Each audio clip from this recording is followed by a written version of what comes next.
Hi, I'm Charlie Parton, and we're doing a beginning Tai Chi class here at the Berkeley Wellness Center. We'll be doing a little Tai Chi, a little Qigong. I've been doing yoga for about 30-something years and Tai Chi for 20-something years. So we'll just get started, and I'll talk a little bit about Tai Chi as I go along. I found it to be one of the most transformative things I've ever done. So let's just begin by just moving our feet back and our weight back and forth from foot to foot, shifting our weight back and forth. You think about how your weight goes into the ground. First you feel it in your heel, perhaps you feel it in the sole of your foot, perhaps you feel it in the pad of your foot. Master Chin calls it the three nails. You have the heel, the sole, and the pad. So if we come down with our weight evenly balanced on each one of those feet as we move back and forth, now we're going to add something. We're going to move our waist back and forth off to a 45-degree angle. You can move your feet, you can move your toes out a little if you like. So we're going back and forth at a 45-degree angle. Now think about that weight going into those 3 points on your feet as we go back and forth. This is probably one of the most important tenets in Tai Chi, is we move with our waist. Any sportsman will tell you that you move with your waist. If I start doing this, comes what's called drumming in Tai Chi. It's, if you've ever seen one of those films of Tibetan people, they have these little drums that they move back and forth. They're on strings, two pebbles on strings that go back and forth. We're not moving our arms, we're moving our waist. One of the basic principles right there, we're moving our waist, we're not moving our arms. If you ask Tiger Woods, that's the way he hits it. That's the way he hits a golf ball. It's the way you hit a baseball. Where you play tennis. And Tai Chi people have been copying sports people for thousands of years. Now why do we do that? Because most of our strength is in our legs, primarily in our thighs. So if we're moving back and forth, we're moving our waist back and forth, and putting our feet into the ground, our weight deep into the ground. We've conquered one of the first things in Tai Chi. This area in Tai Chi is called the Hua. It incorporates the vagus nerve, psoas, muscle, ties the top part of your body into the bottom part of your body. And it's where all the energy lies. It's where all the organs that produce energy are created or located, and they create energy. In Tai Chi, this is called the Dan-Tien, D-A-N-T-I-E-N. This is center of our power. Houdini was killed by somebody hitting him right there.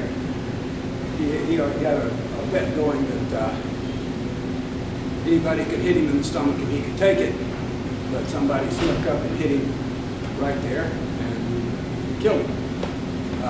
It's one of the most vulnerable spots in our body, and it's one of the reasons that we hold our backs up like this, because we hold our tension right here, which creates lordosis. Lordosis is responsible for a good portion of the back problems you'll ever have, because we're not straight. So, next basic tenet is tilt your pelvis down. Get rid of your lordosis. Picture there's a bungee cord attached right there, pulling down into the ground, and you're pushing up against it, but it shifts your weight so that your pelvis is straight. It's not like that, it's not like that. Either one of those is going to give you a lot of trouble. Another reason this is a good thing to do is because we started building a column of strength down here. This keeps that column of strength straight. So if we picture This column being our spinal cord. In yoga it's called the Sushumna. The Sanskrit word means flute. The energy runs up and down our spine, down through our perineum and up through the tops of our head, like so. So if we have our feet relax, our feet out at maybe shoulder width, and we bend our knees just a little bit. If you've ever had the misfortune of having to stand at attention on the drill field, first thing they tell you is don't lock your knees. Go like that because it cuts off the blood flow, and in the Tai Chi world, it cuts off the chi, the energy that our body, it's a fuel of our body. It's a bioelectric energy that flows through our body, and we'll talk more about that as time goes on. But let's go back to doing this again, and now we're thinking about the fact that our pelvis is tilted down, our back is straight, our next point is our shoulders and our neck.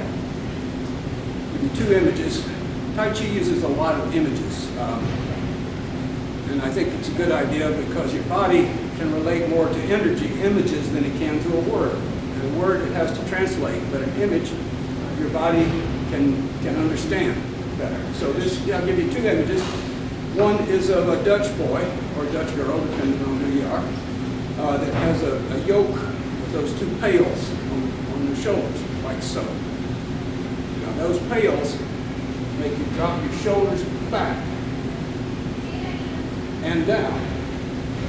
Another image is put your shoulder blades in your back pocket. That's the one I like so. So now we have feet shoulder width apart, our knees approximately straight across. We never want our knees to go out or in because that's where we get our knee problems. In all our movements, we want to keep our knees above our toes. So here we're almost like there's an arch here. There's an arch bridge right there, or there's a stick right there. Either way you want to picture that one.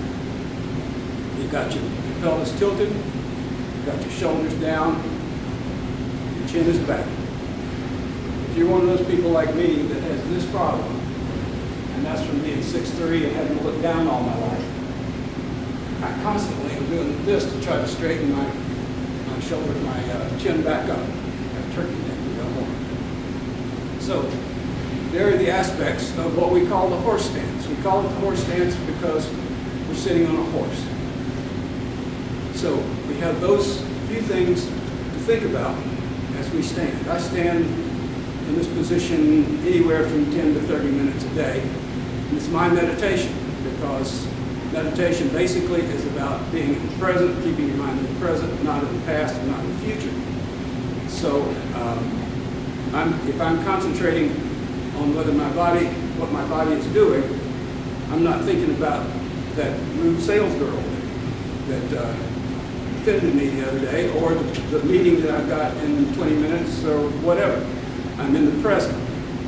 Somebody said if you're in the future, you got anxiety. If you're in the past, you got depression. Be in the present. So I'm in the present, and I'm thinking about, okay, I got to straighten that, I got to straighten that, I got to straighten that. And you don't take it as, oops, I did it wrong. Oops, I did it wrong. Oops, I did it wrong. Because I've been doing this for 20 years, and I'm still going, oops. Stop right there. Oh, okay. You can. Oh, I thought you were saying stop. No, 1 minute. Oh, I'm sorry. Okay. So, as we think about these things, tilt the pelvis, drop the shoulders, drop the chin in, picture this. Here's another picture for you. You're in a merry-go-round, and you've got that pole running straight down through the Sushumna, through the spine, and you're on that merry-go-round, up and down. All right, now if we start to move, let's say that we want to pick something up right over there. So I have this column of strength, and I want to use my legs because my legs are the strongest muscles that I have. And if I keep this column straight, I'm not going to hurt my back. So it's right over there, so I'm not going to put any weight on this foot yet. I'm going to drop all the weight into this foot, and I'm going to shift it, turn my waist, and I'm going to shift it down over here. I'm going to pick this thing up with the strong part of my body and with my column straight, not out here where I can hurt my back, straight. Pick it up, put it back here. Reach out, I'm going to pick this one up. Come out. Now if you notice, I didn't do this, and I didn't do this. I had no weight in this foot. All my weight, 70% of the weight's in this foot. Now I'm just going to turn and picture that there's air in this leg, and I'm just letting the air out of this leg. So I'm pushing down. Tai Chi comes out of a martial art. In martial arts, number one, you don't want to get knocked over. Number two, you want to use your energy to the most efficient way that you can. So if you are root, another big one, root, if you are rooted, you're less likely to get knocked over. And you see these old 90-year-old Tai Chi dudes that a kid will come up and just wham them as hard as they can, but they won't move an inch. So we're rooted. Now we pick this thing up, particularly with our pelvis tilted, pick this up and bring it back. Okay, that's where we stop. And right there we've learned the first move in an 8-move form that we're going to be teaching you. We step out, we sink, and we hold the ball. It's called holding the ball. Now if you want an image to keep your body straight, picture that ball is a big old medicine ball and it weighs a lot. And you don't want to do that. You don't want to do that. You want to have that column straight, and all your weight is right there. You're supporting that ball. Now you're going to go over there, put your foot down, heel, go, and we're going to shift our weight to this side. Everything straight, pelvis tilted. Oops, got my head back. Let's do it again. Put our 3 nails down and shift. We let the air out. We're rooted down here. Now the next move is called parting the horse's mane. So we've got our weight here. No weight anywhere else, but we just come back over here. This is why they call it parting the horse's mane, is that we're parting the horse's mane right there. In reality, in martial art, if I've got a guy about to punch me here, I'm going to grab his hand here, and I'm going to push him right up into this position. And with my waist and with my legs, I'm going to tilt him over. So, here we go. Like so. The waist is out this way. Everything's straight. Come back into hold the ball. Then go in the other direction. Like so. Bring our weight back. We come back. All right, those are the 2 movements out of an 8-form movement, or 8 forms that we teach here. Lorraine Borsch and I teach an 8-person, 8-movement form. So there are 2 of them. And I'll give you the first one. You start just straight, standing up. And this is your relaxing position. It's called the opening position in all the forms that I've ever studied. There are hundreds of Tai Chi forms. But in all of them, you start this way. Relax your body, relax your mind. You ease into that kind of a horse stance, but without the spread legs. And you step out. lift up, and come down. Let's do that again. Lift up, come down. If you notice that when I come down, I'm sinking my weight down into the floor. When I come up, I'm pushing the floor away. And the martial aspect of this, somebody's got you here, you're doing this, and then you come back down.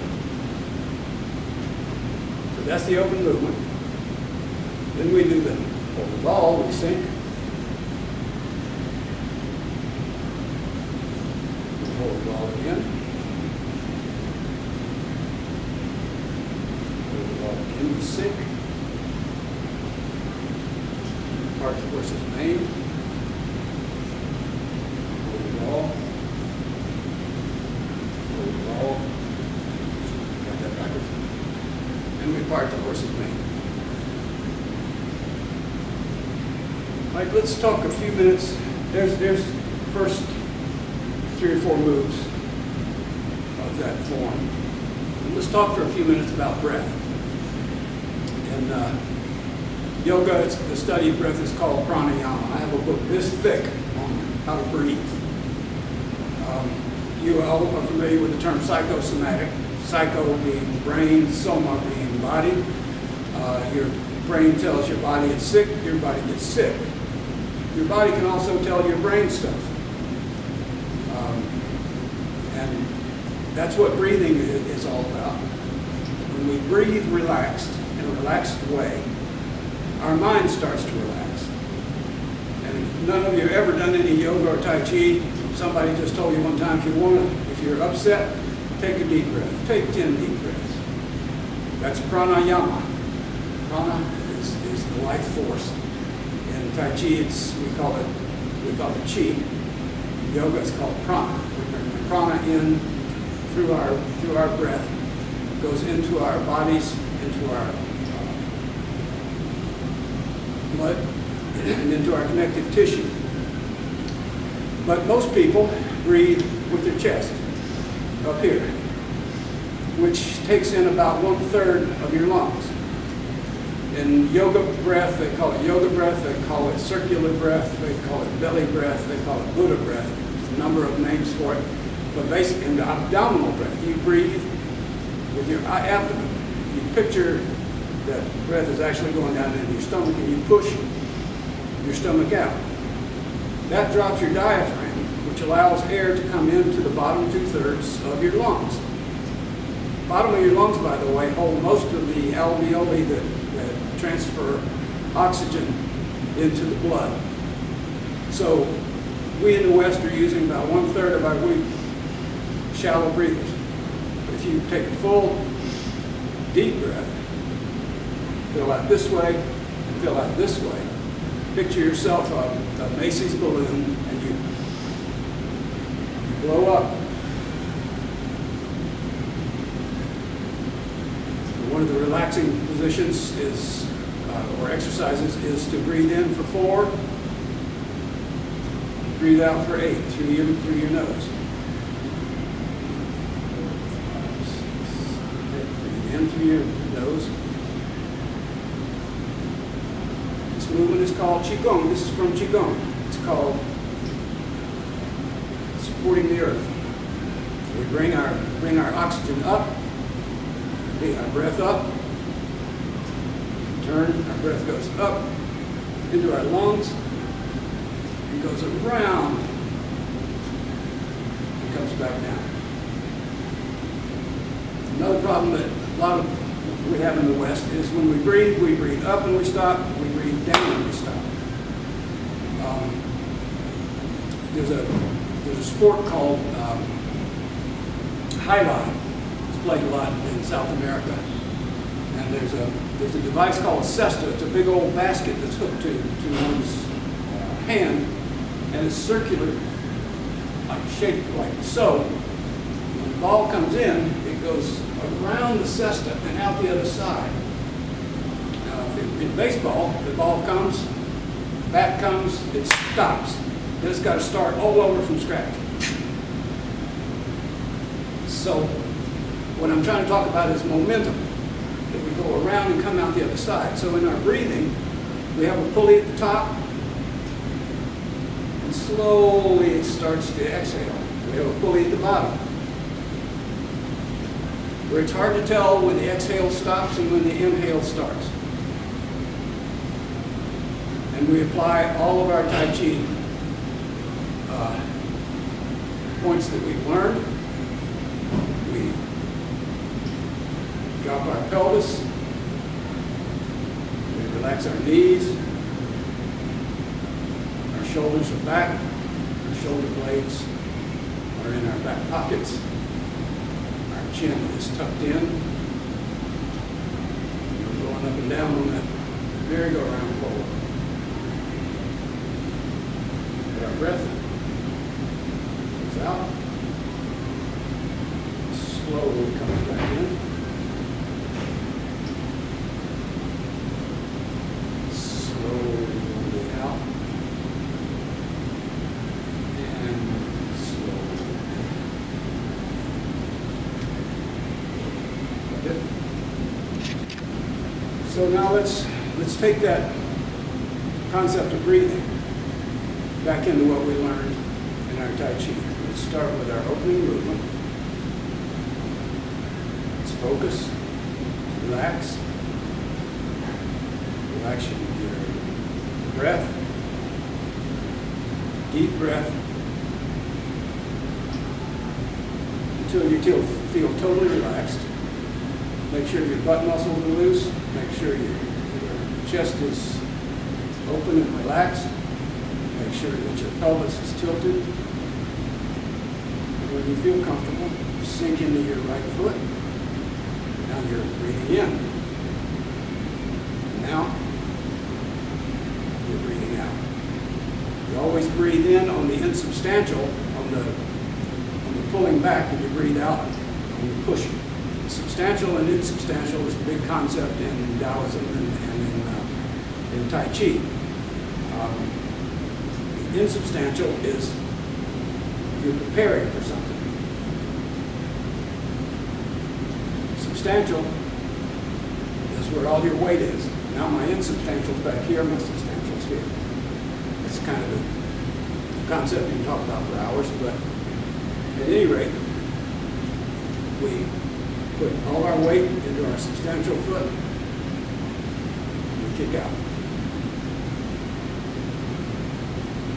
Water drifting off your fingernails, off your fingertips.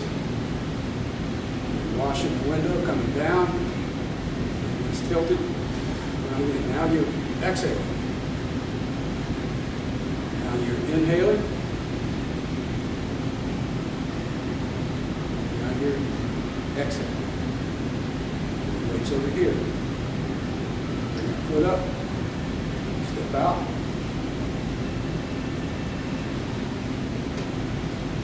Inhaling. Now I'm exhaling. Notice that my waist is doing all the work. Back to golf for just a second. You ever watch a golfer do this? Pretty good idea he's a bad golfer because he's using his arms. One of the weakest spots you got. Good golfer, like so. All right, we've talked a bit about breath.